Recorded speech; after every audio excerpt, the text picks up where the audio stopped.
سر جی السلام علیکم سر. وعلیکم السلام. سر کیسے مزاج آپ کے خیریت سے ہیں؟ ٹھیک ہے. الحمدللہ. آپ اچھا کیسے یہ بتائیے کہ سر آپ جو ہے وہ ابھی یہاں پہ کیا چیک کر رہے ہیں سر؟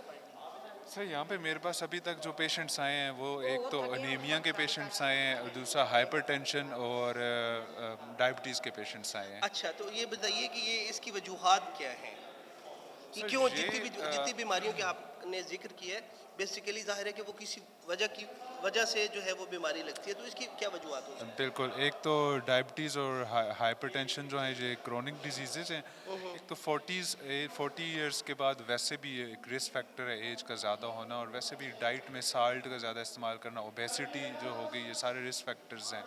لیکن جو مین مسئلہ ہے وہ یہ ہے کہ یہاں پہ لوگوں کو اویئرنیس نہیں ہے بالکل بھی ان ڈیزیزز کے بارے میں, اور دوسرا ہیلتھ فیسلٹیز نہیں ہے یہاں پہ.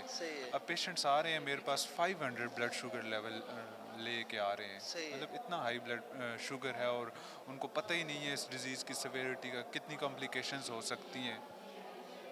باقی ہیلتھ فیسلٹیز بالکل بھی نہ ہونے کے برابر ہیں. اچھا آپ یہ کہہ رہے ہیں کہ یہاں پہ چونکہ ہیلتھ فیسلٹیز نہیں ہے, اوبیسلی یہ ذمہ داری جو ہے یہ تو گورنمنٹ کی ذمہ داری ہے کہ اپنے تمام ایریاز کے اندر ہیلتھ فیسلٹیز جو ہے وہ پرووائڈ کی جائے.